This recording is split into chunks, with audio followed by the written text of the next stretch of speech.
I'm Wayne Gilbert. Actually, I was born after the Second World War in 1946. And when we were kids, nobody ever told us to go to art school. They told us to get a job.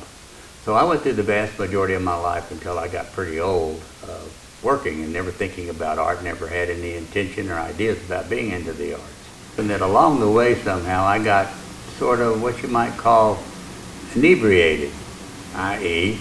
I found not only alcohol, but every drug plus alcohol. Just so happened I got to be one of the fortunate people, and in 1977 I had reached enough degradation and demoralization that I was fortunate enough to have a psychic occurrence or a desire to change my life. So I got sober. When you do get sober, you don't go to the bar and drink Cokes with your friends, you have to change your life.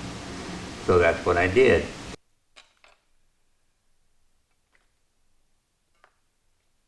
One night, a few years after we had been sober, my wife suggested we take art lessons. And I said to myself, no, I'll go hit some golf balls and she can go take them. But I decided not to do that and went with her to a place over near the Museum of Fine Arts where a guy named Chester Snowden was. He opened a door and there was a studio back there. Not near as big as my studio, but big enough. And there, when I opened the door, it cascaded in color and paintings and art and all the wall, and it had a few students. But as that is, what was my biggest curiosity was how could it become priceless, beyond money? So, continuing to look, somewhere along the road, I don't even know why, but I was in Houston driving around our 610 loop. And just right out of nowhere, the idea crossed my mind I could use human remains. And I went, wow. And it was very quick. And my thought was, oh, that's a great idea. As a matter of fact, if I could just get a cupful of it, I could put it in the surface of a canvas and I could set up a new dialogue between the painting and humans, because clearly there'd be not a human, but it was human. These pieces don't make easily. You have to take this material and you have to take it out, and then you have to, in some cases, you have to sift it. They got bone fragments. They don't have many bone fragments anymore because of the years it's been, but in the early days there was a lot of bone fragments. So you sift it. You take a really high quality gel medium and you mix it and you just put it in a bowl and you just get it all, not overly thick, but thick enough to do it. And then you take a palette knife and well, if you see some of the big paintings on the wall, you'll have to realize how long it takes to take a palette knife and make these things work.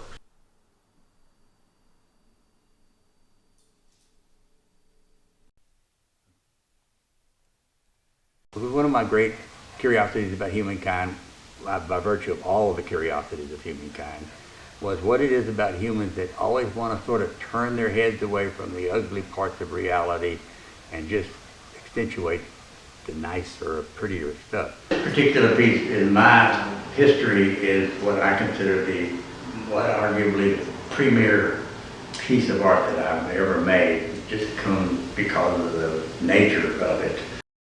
Baby boy Brooks was born, died, cremated, and left behind in a dark closet.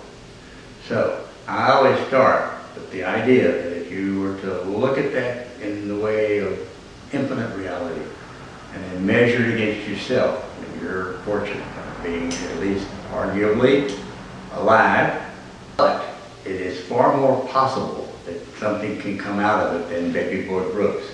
So I say that because it was a way I sort of measured this way of opening the dialogue, both philosophically, theologically, psychologically, you name it, anything in the world of human thought. And where could you not take that colossalness of the unknown, the bigness of the inability to ever resolve what it is about the endless universe, the thing that cannot be measured.